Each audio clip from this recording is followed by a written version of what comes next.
नमस्कार। आकाशवाणी से प्रस्तुत है समाचार संध्या।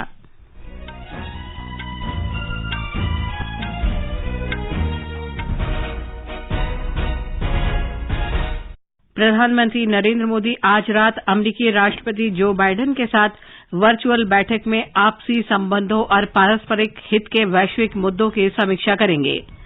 भारत और अमेरिका के बीच 2+2 मंत्री स्तरीय वार्ता वाशिंगटन में रक्षा मंत्री राजनाथ सिंह और विदेश मंत्री डॉक्टर एस जयशंकर भारतीय प्रतिनिधि मंडल का नेतृत्व करेंगे। प्रधानमंत्री नरेंद्र मोदी को कल पहले लता दीनानाथ मंगेशकर पुरस्कार से सम्मानित किया जाएगा। भारत ने टैंक रोधी निर्देशित मिसाइल हेलिना का सफल परीक्षण किया।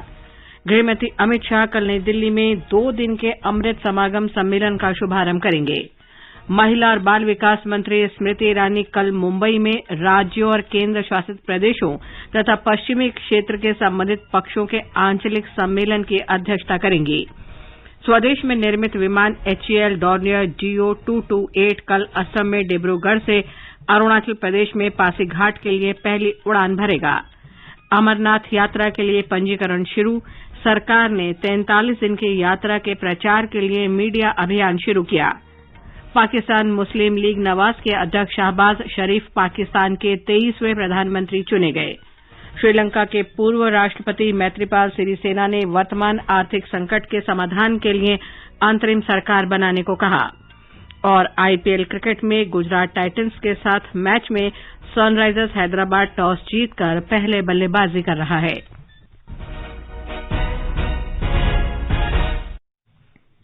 समाचार संध्या में अतहर सईद के साथ मैं लवलीन निगम। प्रधानमंत्री नरेंद्र मोदी आज रात वीडियो कॉन्फ्रेंस के माध्यम से अमेरिकी राष्ट्रपति जो बाइडेन के साथ बैठक करेंगे। विदेश मंत्रालय ने बताया कि दोनों नेता भारत और अमेरिका सहयोग की समीक्षा करेंगे और दक्षिण एशिया तथा हिंद प्रशांत क्षेत्र में हाल के घटनाक्रम और वैश्विक मुद्दों पर विचार विमर्श करेंगे। इस बैठक से दोनों देशों को द्विपक्षीय व्यापक कार्यनीतिक भागीदारी को और मजबूत करने में मदद मिलेगी। ये शिखर बैठक भारत और अमेरिका के विदेश और रक्षा मंत्रियों की 2+2 वार्ता से पहले होगी। भारत और अमेरिका के बीच चौथी 2+2 वार्ता आज वाशिंगटन में होगी। भारतीय प्रतिनिधि मंडल का नेतृत्व रक्षा मंत्री राजनाथ सिंह और विदेश मंत्री डॉक्टर सुब्रमण्यम जयशंकर करेंगे। अमेरिका के विदेश मंत्री एंटनी ब्लिंकन और रक्षा मंत्री लॉयड ऑस्टिन अमेरिकी प्रतिनिधिमंडल की अगुवाई करेंगे। इस वार्ता से दोनों पक्षों को विदेश नीति और रक्षा से जुड़े आपसी द्विपक्षीय एजेंडे के अंतर्गत विभिन्न मुद्दों की समग्र समीक्षा करने का अवसर मिलेगा। 2+2 वार्ता की व्यवस्था से महत्वपूर्ण क्षेत्रीय और वैश्विक घटनाक्रम पर विचारों के परस्पर आदान प्रदान का अवसर मिलता है। विदेश मंत्री डॉक्टर एस जयशंकर अमेरिका के विदेश मंत्री ब्लिंकन के साथ अलग से भी बैठक करेंगे। वे भारत अमेरिका की व्यापक वैश्विक कार्यनीतिक भागीदारी को आगे बढ़ाने के लिए अमेरिकी प्रशासन के वरिष्ठ अधिकारियों से भी मिलेंगे। ब्यौरा हमारे संवाददाता से। इस वर्ष की 2+2 मंत्री स्तरीय वार्ता दोनों देशों के बीच राजनयिक संबंधों के 75 वर्ष पूरे होने के अवसर पर हो रही है। साथ ही इसके माध्यम से अंतर्राष्ट्रीय शांति और सुरक्षा सुनिश्चित करने में भारत और अमेरिका की व्यापक और वैश्विक रणनीतिक भागीदारी के महत्व की भी पुष्टि होगी। इसके जरिए मुक्त, खुले और समृद्ध हिंद प्रशांत क्षेत्र के निर्माण में दोनों देशों की साझा प्रतिबद्धता की भी पुष्टि होगी। भारत अमेरिका के मंत्रियों की 2+2 वार्ता सबसे पहले सितंबर 2018 में नई दिल्ली में हुई थी। उस समय अमेरिका के तत्कालीन विदेश मंत्री माइकल पॉम्पियो और रक्षा मंत्री जेम्स मैटिस, भारतीय विदेश मंत्री सुषमा स्वराज और रक्षा मंत्री निर्मला सीतारमण के साथ बातचीत करने भारत आए थे। उसके बाद से अब तक इस वार्ता के 3 दौर हो चुके हैं। सुपर्णा सैकिया के साथ आनंद कुमार, आकाशवाणी समाचार, दिल्ली। भारत ने आज टैंक रोधी निर्देशित मिसाइल हेलिना का सफल परीक्षण किया। अत्यधिक ऊंचाई तक जाने वाली यह मिसाइल स्वदेश विकसित हेलीकॉप्टर से दागी गई। रक्षा मंत्रालय ने कहा कि यह दुनिया की सर्वाधिक उन्नत टैंक रोधी मिसाइलों में से एक है। रक्षा अनुसंधान और विकास संगठन के वैज्ञानिकों, सेना और वायुसेना के विशेषज्ञों की टीम ने संयुक्त रूप से यह परीक्षण किया। रक्षा मंत्री राजनाथ सिंह ने रक्षा अनुसंधान और विकास संगठन DRDO तथा सेना को इस उपलब्धि के लिए बधाई दी है। DRDO के अध्यक्ष डॉक्टर G सतीश रेड्डी ने भी कठिन परिस्थितियों में सराहनीय कार्य के लिए मिसाइल से जुड़ी टीम को बधाई दी है। प्रधानमंत्री नरेंद्र मोदी कल सुबह 11 बजे वीडियो कॉन्फ्रेंसिंग के माध्यम से गुजरात के अदलज में श्री अन्नपूर्णा धाम ट्रस्ट के छात्रावास और शिक्षा परिसर का उद्घाटन करेंगे। कार्यक्रम के दौरान प्रधानमंत्री जन सहायक ट्रस्ट के हीरामनी आरोग्य धाम का भूमि पूजन भी करेंगे। छात्रावास और शिक्षा परिसर में 600 विद्यार्थियों के रहने के वास्ते 150 कमरों की सुविधा है। जन सहायक ट्रस्ट हीरामनी आरोग्य धाम का विकास करेगा। अमृत समागम का कल नई दिल्ली में आयोजन किया जाएगा। गृह और सहकारिता मंत्री अमित शाह इस 2 दिन के सम्मेलन का उद्घाटन करेंगे। सम्मेलन के तहत आजादी का अमृत महोत्सव की विभिन्न पहलुओं पर चर्चा की जाएगी, जिसमें हर घर झंडा, अंतर्राष्ट्रीय योग दिवस, डिजिटल जिला भंडार, स्वतंत्र स्वर और मेरा गांव मेरी धरोहर जैसी जन भागीदारी शामिल है। पर्यटन मंत्रालय द्वारा आजादी का अमृत महोत्सव अभियान पर ध्यान केंद्रित करने वाला एक सत्र का आयोजन भी होगा। महिला और बाल विकास मंत्री स्मृति ईरानी कल मुंबई में राज्यों और केंद्र शासित प्रदेशों तथा पश्चिमी क्षेत्र के संबंधित पक्षों के आंचलिक सम्मेलन की अध्यक्षता करेंगी। सम्मेलन का उद्देश्य राज्य सरकारों और केंद्र शासित प्रदेशों के प्रशासकों को अगले 5 वर्ष में मिशन पोषण के दूसरे चरण, मिशन शक्ति और मिशन वात्सल्य की मुख्य योजनाओं के समुचित कार्यान्वयन को सुगम बनाने की जानकारी देना है। हाल ही में जारी इन मिशन को उचित प्रभाव को सुनिश्चित करने के लिए केंद्र ने देश के प्रत्येक क्षेत्र में राज्य सरकारों के साथ आंचलिक स्तर पर विचार विमर्श की श्रृंखला शुरू की है। मुंबई में यह बैठक इस सिलसिले में 4थी बैठक होगी। इसमें महाराष्ट्र, राजस्थान, गोवा, गुजरात, मध्य प्रदेश, दादरा और नगर हवेली तथा दमन और दीव शामिल होंगे। महिलाओं और बच्चों की संख्या देश की कुल जनसंख्या का 67.7% है। इनके सशक्तिकरण और सुरक्षा के लिए सुरक्षित वातावरण और सभी का एक समान विकास आवश्यक है। केंद्र सरकार ने इसी उद्देश्य से हाल ही में इन योजनाओं की शुरुआत की है। भारत में निर्मित विमान HAL डॉर्नियर DO-228 कल असम में डिब्रूगढ़ से अरुणाचल प्रदेश में पासीघाट के लिए उड़ान भरेगा। ये नागरिक उड्डयन संचालन के लिए देश की पहली वाणिज्यिक एयरलाइन होगी। इस बीच पूर्वोत्तर क्षेत्र के लिए पहले उड़ान प्रशिक्षण संगठन का भी कल असम के लीलाबाड़ी में उद्घाटन किया जाएगा। उपराष्ट्रपति एम वेंकैया नायडू ने देश के विकास के लिए पंचायत राज संस्थानों को सशक्त बनाने की आवश्यकता पर जोर दिया है। पंचायती राज मंत्रालय द्वारा आयोजित सतत विकास लक्ष्यों के राष्ट्रीय हितधारक सम्मेलन में श्री नायडू ने कहा कि राष्ट्रीय स्तर पर सतत विकास सुनिश्चित करने के लिए गांवों का विकास आवश्यक है। उन्होंने कहा कि ग्रामीण विकास के लिए संपर्क, मूलभूत ढांचा और सिंचाई महत्वपूर्ण है। श्री नायडू ने डिजिटल मिशन को पूरा करने के लिए सभी ग्राम पंचायतों को साझा मंच पर लाने की आवश्यकता पर जोर दिया।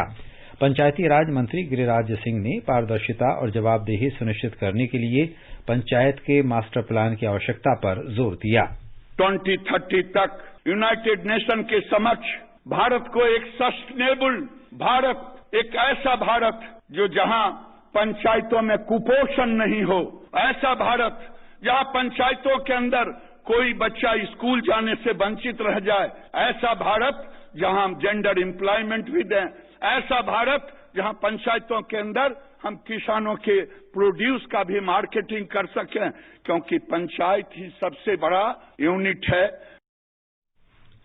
गुजरात, केरल और पंजाब ऊर्जा और जलवायु सूचकांक में 3 श्रेष्ठ प्रदर्शन वाले राज्य बनकर उभरे हैं। नीति आयोग के उपाध्यक्ष डॉक्टर राजीव कुमार और मुख्य कार्यकारी अधिकारी अमिताभ कांत ने आज नई दिल्ली में राज्य और केंद्र शासित प्रदेशों के लिए राज्य ऊर्जा और जलवायु सूचकांक जारी किया। ये पहले दौर का सूचकांक है। छोटे राज्यों में गोवा, त्रिपुरा और मणिपुर शीर्ष 3 स्थानों पर रहे। नीति आयोग के उपाध्यक्ष डॉक्टर राजीव कुमार ने ग्लासगो COP26 में प्रधानमंत्री नरेंद्र मोदी द्वारा घोषित पंचामृत लक्ष्यों को हासिल करने के लिए प्रयास करने की आवश्यकता पर बल दिया। उन्होंने कहा कि इस संबंध में राज्यों की भूमिका महत्वपूर्ण होने जा रही है। One of the key things is not only a huge push towards renewables, which we are pushing for 500 gigawatt to achieve net zero emissions by 2070, as announced in the Panchamrit at Glasgow by the Prime Minister, but using renewables to crack water and make green hydrogen so that India becomes fossil-free independent. NITI Aayog के मुख्य कार्यकारी अधिकारी अमिताभ कांत ने कहा कि महत्वाकांक्षी जलवायु लक्ष्य हासिल करने के लिए उत्साहजनक निवेश हासिल करने के उद्देश्य से सरकार को पर्यावरण अनुकूल नीति बनानी होगी। ये समाचार हमारी वेबसाइट newsonair.com/hindi और हमारे mobile app news on AIR पर भी उपलब्ध हैं। कंपटीशन की अगर आप कर रहे हैं तैयारी, तो उनके लिए ऑल इंडिया रेडियो पर हम लाए हैं अभ्यास, एक ऐसा कार्यक्रम जिसमें आप पूछेंगे सवाल व्हाट्सएप नंबर 9289094044 पर, या फिर ईमेल करेंगे abhyas.airnews@gmail.com पर, और हमारे विशेषज्ञ देंगे इसका जवाब। अगले अंक का विषय है ज्योग्राफी यानी कि भूगोल, और हमारे एक्सपर्ट हैं प्रोफेसर अमृता बजाज। सवाल भेजने की अंतिम तारीख है 13 अप्रैल। आपका अभ्यास हमारा प्रयास। समाचार संध्या में आपका फिर स्वागत है। आगे बढ़ने से पहले मुख्य समाचारों पर एक नजर। प्रधानमंत्री नरेंद्र मोदी आज रात अमेरिकी राष्ट्रपति जो बाइडेन के साथ वर्चुअल बैठक में आपसी संबंधों और पारस्परिक हित के वैश्विक मुद्दों की समीक्षा करेंगे। भारत और अमेरिका के बीच 2+2 मंत्री स्तरीय वार्ता वाशिंगटन में। रक्षा मंत्री राजनाथ सिंह और विदेश मंत्री डॉक्टर एस जयशंकर भारतीय प्रतिनिधिमंडल का नेतृत्व करेंगे। प्रधानमंत्री नरेंद्र मोदी को पहले लता दीनानाथ मंगेशकर पुरस्कार से सम्मानित किया जाएगा। भारत ने टैंक रोधी निर्देशित मिसाइल हेलिना का सफल परीक्षण किया। गृहमंत्री अमित शाह कल नई दिल्ली में 2 दिन के अमृत समागम सम्मेलन का शुभारंभ करेंगे। महिला और बाल विकास मंत्री स्मृति ईरानी कल मुंबई में राज्यों और केंद्र शासित प्रदेशों तथा पश्चिमी क्षेत्र के संबंधित पक्षों के आंचलिक सम्मेलन की अध्यक्षता करेंगी। स्वदेश में निर्मित विमान HAL डॉर्नियर DO-228 कल असम में डिब्रूगढ़ से अरुणाचल प्रदेश में पासीघाट के लिए पहली उड़ान भरेगा। अमरनाथ यात्रा के लिए पंजीकरण शुरू। सरकार ने 43 दिन की यात्रा के प्रचार के लिए मीडिया अभियान शुरू किया। पाकिस्तान मुस्लिम लीग नवाज के अध्यक्ष शाहबाज शरीफ पाकिस्तान के 23वें प्रधानमंत्री चुने गए। श्रीलंका के पूर्व राष्ट्रपति मैत्रीपाला सिरिसेना ने वर्तमान आर्थिक संकट के समाधान के लिए अंतरिम सरकार बनाने को कहा। और IPL क्रिकेट में गुजरात टाइटंस के साथ मैच में सनराइजर्स हैदराबाद टॉस जीतकर पहले बल्लेबाजी कर रहा है। प्रधानमंत्री नरेंद्र मोदी को जानी मानी गायिका लता मंगेशकर की स्मृति में आरंभ किया गया प्रथम लता दीनानाथ मंगेशकर पुरस्कार प्रदान किया जाएगा। लता मंगेशकर का इस वर्ष फरवरी में निधन हो गया था। मास्टर दीनानाथ मंगेशकर स्मृति प्रतिष्ठान की प्रेस विज्ञप्ति के अनुसार पुरस्कार समारोह मुंबई के षणमुखानंद सभागार में 24 अप्रैल को होगा। ये पुरस्कार प्रत्येक वर्ष ऐसे व्यक्ति को दिया जाएगा जिसने राष्ट्र और देशवासियों के लिए क्रांतिकारी, शानदार और अनुकरणीय योगदान दिया हो। प्रतिष्ठान ने कहा कि श्री मोदी अंतर्राष्ट्रीय स्तर के व्यक्ति हैं जिन्होंने भारत को वैश्विक नेतृत्व के पथ पर आगे बढ़ाया है। भारतीय जनता पार्टी ने आज कांग्रेस नेता राहुल गांधी पर आरोप लगाया है कि वे भगवान राम के अस्तित्व पर सवाल उठा रहे हैं और लोगों को उकसा रहे हैं। पार्टी प्रवक्ता संबित पात्रा ने हाल ही में आयोजित जनसभा में श्री गांधी के संबोधन का उल्लेख करते हुए कहा कि उन्होंने प्रभु राम और उनके अवतार लेने पर बात की। श्री पात्रा ने कहा कि ऐसा लगता है कि कांग्रेस नेता इस बात को सहन नहीं कर पाए कि भारत के लोगों की प्रभु राम में आस्था है। नई दिल्ली में श्री पात्रा ने कहा कि यूपीए सरकार ने उच्चतम न्यायालय में हलफनामे में कहा था कि भगवान राम के अस्तित्व का कोई प्रमाण नहीं है। श्री गांधी भी उसी राह पर चल रहे हैं। भाजपा प्रवक्ता ने महाराष्ट्र के मुख्यमंत्री उद्धव ठाकरे के बयान पर भी कटाक्ष किया। श्री ठाकरे ने कहा कि अगर श्रीराम का जन्म न हुआ होता तो भाजपा कौन सा मुद्दा उठाती। जवाहरलाल नेहरू विश्वविद्यालय प्रशासन ने विद्यार्थियों को चेतावनी दी है कि परिसर में किसी भी तरह की हिंसा बर्दाश्त नहीं की जाएगी और छात्रों से शांति तथा सद्भाव बनाए रखने की अपील की। यह अपील कल विश्वविद्यालय परिसर में विद्यार्थियों के 2 समूहों के बीच हिंसा की घटना के बाद की गई है। राजस्थान में भारतीय जनता पार्टी की राज्य इकाई के एक प्रतिनिधिमंडल ने आज राज्यपाल कलराज मिश्र से मुलाकात की। राज्य भाजपा के अध्यक्ष सतीश पूनिया के नेतृत्व में प्रतिनिधिमंडल ने करौली में पिछले दिनों हुए उपद्रव के दोषी लोगों के विरुद्ध कार्रवाई करने और राज्य में कानून व्यवस्था में सुधार की मांग करते हुए राज्यपाल को ज्ञापन सौंपा। इस बीच राज्य में त्योहारों और पर्वों के दौरान कानून व्यवस्था की स्थिति सामान्य बनाए रखने को ध्यान में रखते हुए 17 जिलों में धारा 144 लागू की गई है। हिमाचल प्रदेश में आम आदमी पार्टी की महिला प्रकोष्ठ की अध्यक्ष ममता ठाकुर और उपाध्यक्ष सोनिया बिंदल आज भाजपा में शामिल हो गईं। केंद्रीय मंत्री अनुराग ठाकुर ने कहा कि आम आदमी पार्टी हिमाचल प्रदेश में सरकार बनाना चाहती है, लेकिन वो राज्य में अपना संगठन तक नहीं बचा पा रही। आंध्र प्रदेश में मुख्यमंत्री वाईएस जगनमोहन रेड्डी ने आज मंत्रिमंडल का पुनर्गठन किया, जिसमें 14 नए चेहरे शामिल किए गए, जबकि पिछली कैबिनेट से 11 मंत्रियों को बरकरार रखा गया। प्रवर्तन निदेशालय की टीम नेशनल हेराल्ड भ्रष्टाचार मामले की जांच के सिलसिले में कांग्रेस के वरिष्ठ नेता मल्लिकार्जुन खड़गे से नई दिल्ली में पूछताछ कर रही है। हमारे संवाददाता ने सूत्रों के हवाले से खबर दी है कि श्री खड़गे को आज प्रवर्तन निदेशालय में उपस्थित होने के लिए समन भेजा गया था। जम्मू कश्मीर में इस वर्ष श्री अमरनाथ यात्रा की तैयारी और प्रचार प्रसार के लिए आज बैठक हुई। ये बैठक सूचना और प्रसारण सचिव अपूर्व चंद्रा ने बुलाई थी। 43 दिन की श्री अमरनाथ यात्रा 30 जून से आरंभ हो रही है। बैठक में जम्मू कश्मीर के मुख्य सचिव अरुण कुमार मेहता, श्री अमरनाथ जी तीर्थ स्थल बोर्ड के मुख्य कार्यकारी अधिकारी नीतीश्वर कुमार, जम्मू कश्मीर के प्रधान सचिव रोहित कंसल तथा केंद्र सरकार के वरिष्ठ अधिकारियों ने भाग लिया। सूचना और प्रसारण मंत्रालय में संयुक्त सचिव विक्रम सहाय, आकाशवाणी के प्रधान महानिदेशक समाचार एन वेणुधर रेड्डी, दूरदर्शन के महानिदेशक मयंक अग्रवाल, पत्र सूचना कार्यालय श्रीनगर के अपर महानिदेशक राजेंद्र चौधरी और अन्य वरिष्ठ अधिकारी भी बैठक में मौजूद रहे।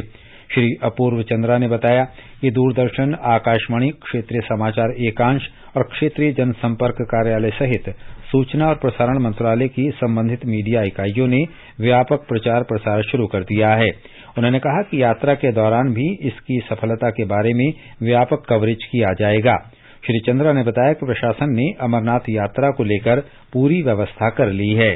जम्मू और कश्मीर का प्रशासन है, उन्होंने पूरी तैयारी करी है कि इस वर्ष की यात्रा आज तक की जितनी अमरनाथ यात्रा हुई है उनमें सबसे भव्य हो। अपेक्षा ये है कि 6 से 8 लाख श्रद्धालु इस वर्ष अमरनाथ यात्रा में सम्मिलित होंगे।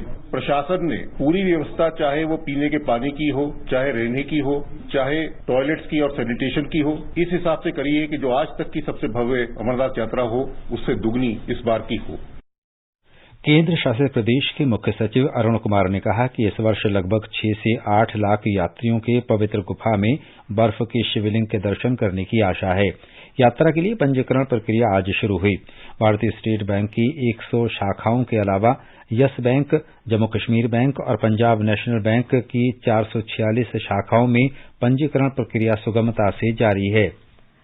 कृतज्ञ राष्ट्र महाराष्ट्र के महान समाज सुधारकों में से एक महात्मा ज्योतिबा फुले को आज उनकी जयंती पर श्रद्धांजलि अर्पित कर रहा है। 195 साल पहले आज ही के दिन उनका जन्म हुआ था। महात्मा फुले ने अपनी पत्नी सावित्री बाई के साथ जाति व्यवस्था और अस्पृश्यता को दूर करने के लिए संघर्ष के अलावा महिला शिक्षा और सशक्तिकरण के लिए लड़ाई लड़ी थी।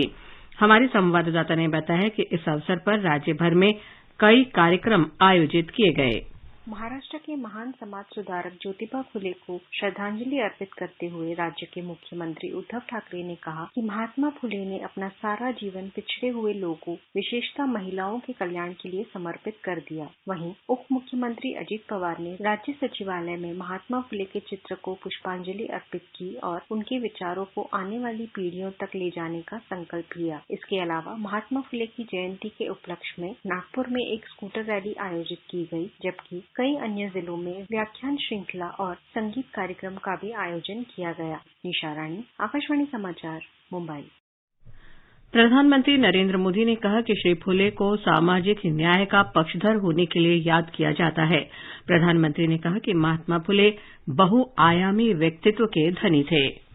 महात्मा फुले ने भेदभाव और असमानता के खिलाफ बड़ी लड़ाई लड़ी। उस दौर में बेटियों के लिए स्कूल खोले, कन्या शिशु हत्या के खिलाफ आवाज उठाई। उन्होंने जल संकट से मुक्ति दिलाने के लिए भी बड़े अभियान चलाए। महात्मा फुले की इस चर्चा में सावित्रीबाई फुले जी का भी उल्लेख उतना ही जरूरी है। सावित्रीबाई फुले ने कई सामाजिक संस्थाओं के निर्माण में बड़ी भूमिका निभाई, जन जन के सशक्तिकरण के प्रयास किए। महात्मा फुले, सावित्रीबाई फुले, बाबा साहब आम्बेडकर के जीवन से प्रेरणा लेते हुए मैं सभी माता, पिता और अभिभावकों से अनुरोध करता हूं कि वे बेटियों को जरूर पढ़ाएं। आजादी का अमृत महोत्सव के अंतर्गत आइए अब सुनते हैं आकाशवाणी की विशेष प्रस्तुति आजादी का सफर। आजादी का अमृत महोत्सव।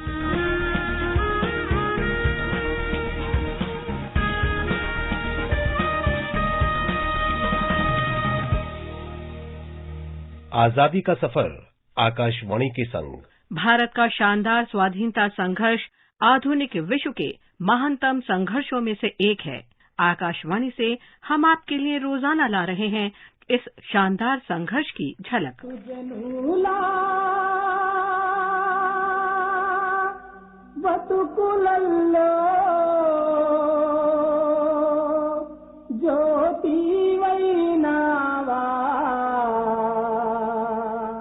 महात्मा फूले वैनावा। आज की कड़ी में हम महान समाज सुधारक महात्मा ज्योतिबा फुले को याद कर रहे हैं। उनका जन्म 11 अप्रैल 1827 को हुआ था। उन्होंने जाति प्रथा के उन्मूलन और महिलाओं को शिक्षित करने की दिशा में कार्य किया।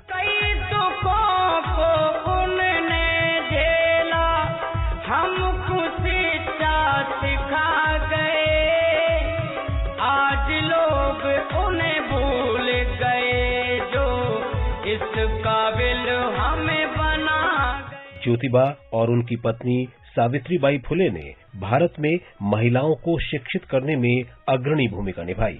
ज्योतिबा ने तथाकथित निचली जातियों के लोगों के लिए समान अधिकार हासिल करने और उन्हें शिक्षित करने के लिए 1873 में सत्य शोधक समाज की स्थापना की। ये मानव कल्याण, प्रसन्नता, एकता, समानता के आदर्शों और उदार धार्मिक सिद्धांतों के आधार पर बनाया गया था। ज्योतिबा कहते थे, मेरी आपसे विनती है कि आप माने ईश्वर एक है और सारे मनुष्य उसके बच्चे हैं। मेरे आपसे प्रार्थना है कि आप अपने और ईश्वर के बीच में किसी को बिचवाई न माने।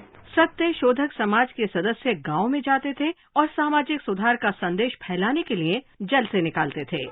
सूर्य बड़ा ही नेक, देता जो सबको उजाला एक, चांद भी होते नहीं अनेक, मेघ का जल भी सबको एक, क्यों न सब मानव हो सब एक जी। ज्योतिबा फुले को देश में सामाजिक सुधार आंदोलन में सर्वाधिक महत्वपूर्ण हस्तियों में गिना जाता है। इस महान भारतीय को हमारा शत शत नमन।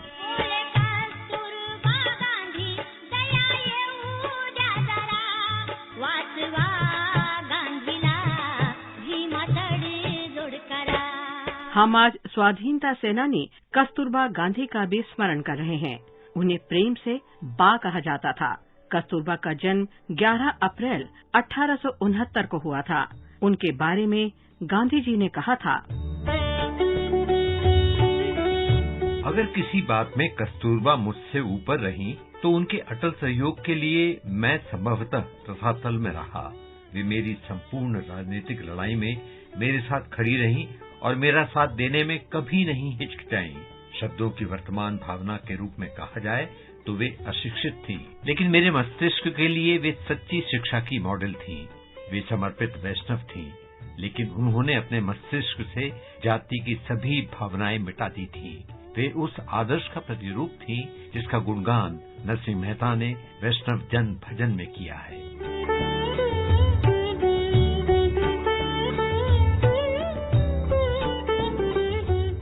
22 फरवरी 1944 की शाम को कस्तूरबा ने आगा खां पैलेस में अंतिम सांस ली, जहां उन्हें गांधी जी के साथ हिरासत में रखा गया था।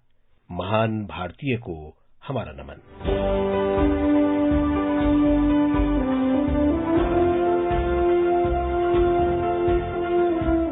हम शहीद फौलाद सिंह को भी श्रद्धांजलि अर्पित कर रहे हैं। उन्होंने 1857 में भारत के प्रथम स्वतंत्रता संग्राम में भाग लिया था। वो महाराष्ट्र के खानदेश के निवासी थे।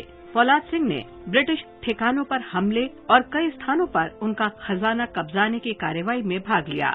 11 अप्रैल 1858 को युद्ध के दौरान कंपनी की सेना की गोलीबारी में वो वीर गति को प्राप्त हुए। धरती के लाल फौलाद सिंह को हमारा नमन।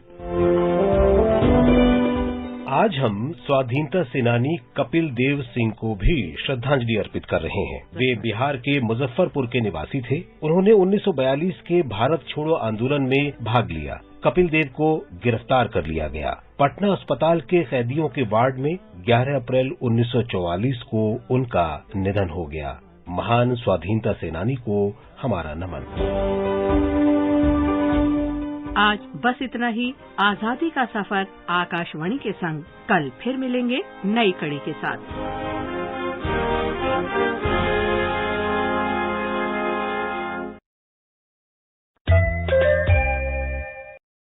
FSSAI ने खाद्य व्यापारियों और उपभोक्ताओं के लिए food safety connect app launch किया है।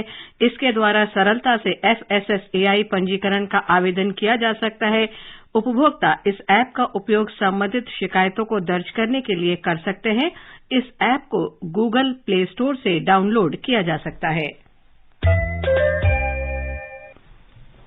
पाकिस्तान में विपक्ष के संयुक्त उम्मीदवार शहबाज शरीफ को आज देश का 23वां प्रधानमंत्री चुना गया। मुस्लिम लीग नवाज प्रमुख शहबाज शरीफ के पक्ष में 174 वोट पड़े।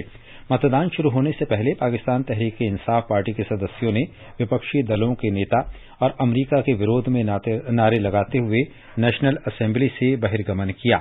इससे पहले पाकिस्तान तहरीक इंसाफ पार्टी के नेता और प्रधानमंत्री पद के उम्मीदवार शाह महमूद कुरैशी ने सत्र के बहिष्कार की घोषणा की। खबरों के अनुसार अयाज सादिक की अध्यक्षता में चुनाव कराया गया।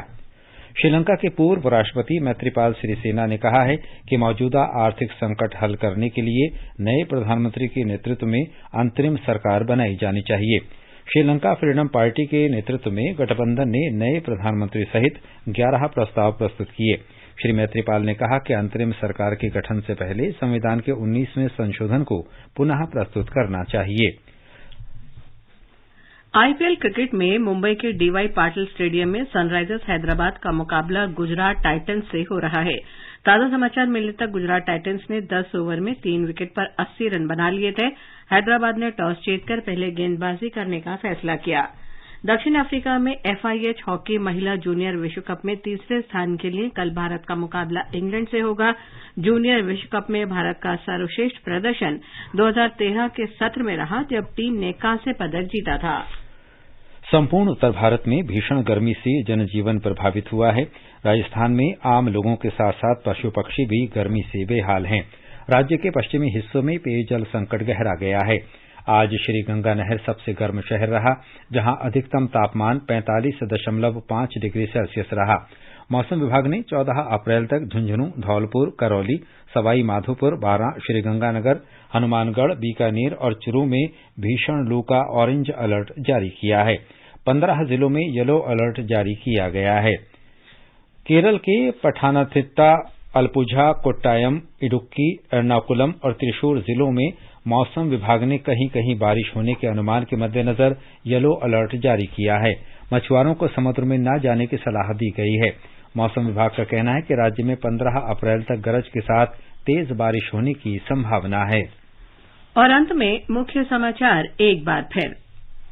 प्रधानमंत्री नरेंद्र मोदी आज रात अमेरिकी राष्ट्रपति जो बाइडेन के साथ वर्चुअल बैठक में आपसी संबंधों और पारस्परिक हित के वैश्विक मुद्दों की समीक्षा करेंगे। भारत और अमेरिका के बीच 2+2 मंत्री स्तरीय वार्ता वाशिंगटन में। रक्षा मंत्री राजनाथ सिंह और विदेश मंत्री डॉक्टर एस जयशंकर भारतीय प्रतिनिधिमंडल का नेतृत्व करेंगे। प्रधानमंत्री नरेंद्र मोदी को पहले लता दीनानाथ मंगेशकर पुरस्कार से सम्मानित किया जाएगा। भारत ने टैंक रोधी निर्देशित मिसाइल हेलिना का सफल परीक्षण किया। गृहमंत्री अमित शाह कल नई दिल्ली में 2 दिन के अमृत समागम सम्मेलन का शुभारंभ करेंगे। महिला और बाल विकास मंत्री स्मृति ईरानी कल मुंबई में राज्यों और केंद्र शासित प्रदेशों तथा पश्चिमी क्षेत्र के संबंधित पक्षों के आंचलिक सम्मेलन की अध्यक्षता करेंगी।